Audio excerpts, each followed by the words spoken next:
নমস্কার, সুরজিৎ মান্না ক্রিয়েশনস চ্যানেলের পক্ষ থেকে তোমাদের সবাইকে সুস্বাগতম। আশা করি তোমরা সকলে ভালো এবং সুস্থ আছো। আমি তোমাদের জন্য এই ভিডিওটিতে তুলে ধরছি 2026 সালের ক্লাস 9 তথা নবম শ্রেণীর ছাত্রছাত্রীদের রায় ও মার্টিন প্রশ্ন বিচিত্রা থেকে সেকেন্ড ইউনিট টেস্ট তথা দ্বিতীয় পর্যায়ক্রমিক মূল্যায়নের জন্য জীবন বিজ্ঞান বিষয়ের 7 নম্বর মডেল স্কুলের প্রশ্নপত্রের সেটটি সম্পূর্ণ সমাধান করছি। তার আগে তোমাদের কাছে অনুরোধ, তোমরা ভিডিওটি না টেনে পুরোটা দেখো। ভিডিওটি কেমন লাগলো কমেন্ট করে জানিও, ভিডিওটিতে লাইক দাও এবং শেয়ার করো এবং চ্যানেলে নতুন হলে চ্যানেলটিকে সাবস্ক্রাইব করে চ্যানেলের সঙ্গে যুক্ত হয়ে যাও। 347 নম্বর পেজের 7 নম্বর model school Hooghly collegiate school, এই স্কুলের প্রশ্নপত্রের সেটটি সম্পূর্ণ সমাধান করছি। তোমরা পুরো ভিডিওটি লক্ষ্য করো। বিভাগ কয়ে একে দাগে সঠিক উত্তরটি নির্বাচন করে লেখো। প্রথমে রয়েছে বাষ্পমোচনে পত্ররন্ধ্র ছিদ্র খুলতে ও বন্ধ করতে সাহায্য করে। অপশান ডিতে পটাশিয়াম আয়ন। 2 নম্বরে মাগুর মাছের অতিরিক্ত শ্বাসযন্ত্রের নাম। অপশান বিতে শ্বাসবৃক্ষ। 3 নম্বর প্রদত্ত প্রাণীগুলির মধ্যে কোনটি স্যাঙ্গুইনিভোর। অপশান এতে জোঁক। 4 নম্বরে একটি নন প্রোটিন নাইট্রোজেনযুক্ত রক্তের উপাদান হল। অপশান সিতে অ্যামোনিয়া। 5 নম্বরে রজন এর একটি উৎস হল। অপশান এতে পাইন গাছ। বিভাগ ক্ষয়ের 2 দাগে নির্দেশ অনুসারে প্রশ্নগুলির উত্তর দাও। এতে একটি বাক্যে উত্তর দাও। কোন বিজ্ঞানী ফটোসিনথেসিস শব্দের প্রথম ব্যবহার করেছিলেন? বার্নেস। তারপরে 2 দাগে রয়েছে মুখবিবর ও গ্রাজনালীর মধ্যবর্তী অংশটির নাম কি? গল বিল। 3 নম্বরে রক্তের কোন গ্রুপকে সার্বজনীন গ্রহীতা বলা হয়? এ বি গ্রুপকে। বি দাগে শূন্যস্থান পূরণ করো যে কোনো দুটি। প্রথম হচ্ছে উদ্ভিদ দেহে পরিবহনের প্রধান মাধ্যম হল ড্যাশ জল। 2 নম্বর কোষীয় শ্বসনে একটি ড্যাশ বিপাক অপচিতি বিপাক। 3 নম্বরে পতঙ্গের রক্তপূর্ণ সিলমকে ড্যাশ বলে? হিমোসিল বলে। সিদ্ধাকে ঠিক বাক্যের পাশে টিক আর ভুল বাক্যের পাশে কাটা চিহ্ন দাও। প্রথমে যে সমস্ত রোগীর শ্বাসকষ্ট ও কাশি হয় সেগুলি সিওপিডি বলে? ঠিক। 2 নম্বরে কোহল সন্ধানে জাইমেজ নামক উৎসেচক সহায়তা করে? ঠিক। 3 নম্বরে ইরেপসিন হলো একটি অ্যামাইলোলাইটিক উৎসেচক? ভুল। ডির দাগে এ স্তম্ভের সঙ্গে বি স্তম্ভের সম্পর্ক স্থাপন লেখো। সালোক সংশ্লেষে আলোক বিক্রিয়া, গ্রানা, গ্লাইকোলাইসিস, ইএমবি পথ, ফুসফুস, অ্যালভিওলাই, রক্ত, ক্ষারধর্মী লবণাক্ত তরল কলা। গদ্দাগে 3 নম্বর নিম্নলিখিত প্রশ্নগুলি উত্তর দাও যে কোনো 5টি। প্রথমে রয়েছে সালোক সংশ্লেষ প্রক্রিয়া সামগ্রীর রাসায়নিক সমীকরণটি লেখো। এই প্রশ্নের উত্তরগুলি আমি তোমাদের রায়ান মার্টিন সহায়িকা বই থেকে দেখাচ্ছি, লক্ষ্য করো। এই যে রাসায়নিক বিক্রিয়াটি দেখো, এই যে বিক্রিয়াটি লিখতে হবে তোমাদের।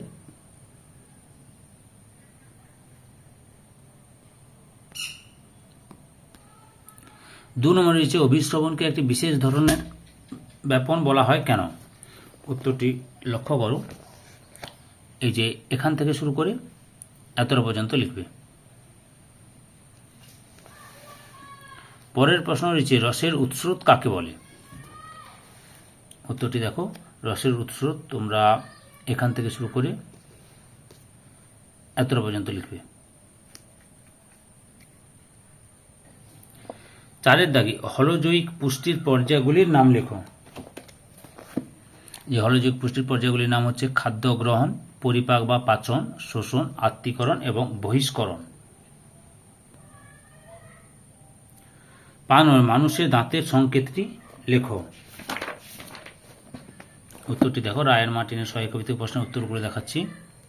এই যে দাঁতের সংকেত, এখান থেকে শুরু করে এতটা পর্যন্ত লিখবে। 6 নম্বরে দেখো দানাদার শ্বেত রক্তকণিকা কত প্রকার হয় ও কি কি? আচ্ছা, দানাদার শ্বেত রক্তকণিকা 3 প্রকার। কি কি? নিউট্রোফিল, ইউসিনোফিল আর বেসোফিল। 7 নম্বরে রেচনে ফুসফুসের দুটি ভূমিকা উল্লেখ করো। এই যে এটাই লিখবে তোমরা, এখান থেকে শুরু করে এতটা পর্যন্ত লিখবে। বা তোমরা এখান থেকেও এতটা পর্যন্ত লিখতে পারো। 373 নম্বর পেজে রয়েছে, রায়ান মার্টিন সহায়িকা বই 373 নম্বর পেজে রয়েছে, এটাও লিখতে পারো। এখান থেকে শুরু করে এতটা পর্যন্ত লিখতে পারো। বিভাগ ঘয়ের 4 দাগে প্রদত্ত প্রশ্নগুলির উত্তর দাও। প্রথম হচ্ছে মানুষের পৌষ্টিতন্ত্রের চিত্র অঙ্কন করে নিম্নলিখিত অংশগুলি চিহ্নিত করো। কী কী দেখাতে হবে তোমাদের? যকৃৎ দেখাতে হবে, যকৃৎ, তারপরে পাকস্থলী দেখাবে তোমরা, তার সঙ্গে ডিওডিনাম,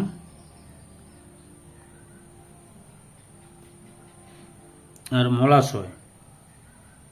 মলাশয় দেখালাম। আচ্ছা, লক্ষ্য করো, এই যে মলাশয়, পাকস্থলী, যকৃৎ।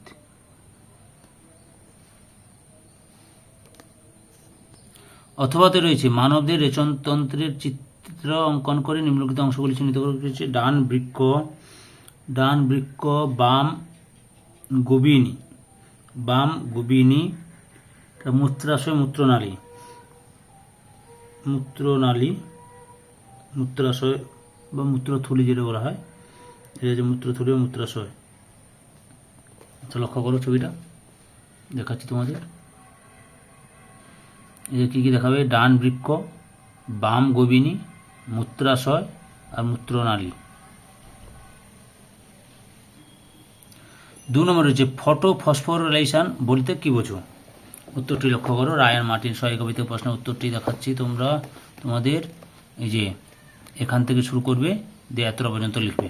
বুঝতে পেরেছ? রয়েছে সালোক সংশ্লেষের 3টি তাৎপর্য লেখো। উত্তরটি দেখো তোমরা, সালোক সংশ্লেষের তাৎপর্য। এই যে পর্ব দেখে নাও, 3টি লিখতে বলেছি, আমি যতগুলো রয়েছে সবগুলো দেখাবো। রায়ান মার্টিন সহায়িকা বইতে প্রশ্ন উত্তরগুলো দেখাচ্ছি। আগের ভিডিওগুলো দেখতে চাইলে আমার চ্যানেলের প্লে লিস্টে গিয়ে দেখে নাও, নাহলে এই ভিডিও ডিসক্রিপশনে তার লিঙ্ক দেওয়া আছে, ওখানে ক্লিক করে দেখে নিতে পারো। এতটা পর্যন্ত লিখবে। অথবাতে রয়েছে রেচন কাকে বলে? এখান থেকে শুরু করে এতটা পর্যন্ত লিখবে, রেচনে কাকে বলে। 3টি রেচন পদ্ধতির উদ্ভিদের 3টি রেচন পদ্ধতির উদাহরণ সহ লেখো। এই যে রেচন পদ্ধতিগুলি দেখো, উদ্ভিদের পত্রমোচন লিখবে, বাকল মোচন লিখবে, ফল মোচন। এছাড়াও রয়েছে কি কি দেখে না, এতটা পর্যন্ত আছে। 3 নম্বরে রয়েছে হৃৎপিণ্ডের বিশেষ সহযোগী কলাগুলির নাম লেখো। দেখো, আরও বিশেষ সহযোগী কলাগুলির নাম কি কি রয়েছে দেখো। সাইনোঅ্যাট্রিয়াল নোড, যাকে এসএ নোড বলা হয়। তারপরে রয়েছে অ্যাট্রিওভেন্ট্রিকুলার নোড বা এভি নোড। হিজের বান্ডিল বা হিজের তন্তুগুচ্ছ। পার্কিনজি তন্তু রয়েছে, তারপরে পার্কিনজি তন্তু। তারপরে রয়েছে আন্তঃনোডীয় তন্তুপথ, আর রয়েছে ব্যাকম্যানের তন্তুগুচ্ছ। পরের প্রশ্ন রয়েছে রক্তের শ্রেণীবিভাগের 3টি তাৎপর্য উল্লেখ করো। লক্ষ্য করো, রক্তের শ্রেণীবিভাগের তাৎপর্য। এই যে রক্ততঞ্চন, ব্যক্তির শনাক্তকরণ, পিতৃত্ব নির্ণয় ও রোগ নির্ণয়।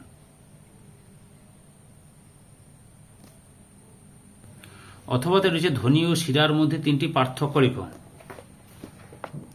ভুল বললাম, ধ্বনি নয়, ধমনী ও শিরার মধ্যে 3টি পার্থক্য লিখতে হবে তোমাদের। লক্ষ্য করো, মোট এখানে 10টি পার্থক্য তোমাদের সামনে তুলে ধরলাম। মৌল বিপাক হার বা বিএমআর কাকে বলে? এই যে উত্তরটি তোমরা এখান থেকে শুরু করে এতটা পর্যন্ত লিখবে। ধৈর্য সহকারে সম্পূর্ণ ভিডিওটি দেখার জন্য তোমাদের সবাইকে অসংখ্য ধন্যবাদ। আজকে এই পর্যন্ত, পরবর্তী ভিডিওতে আবার দেখাবে। Tata, bye bye.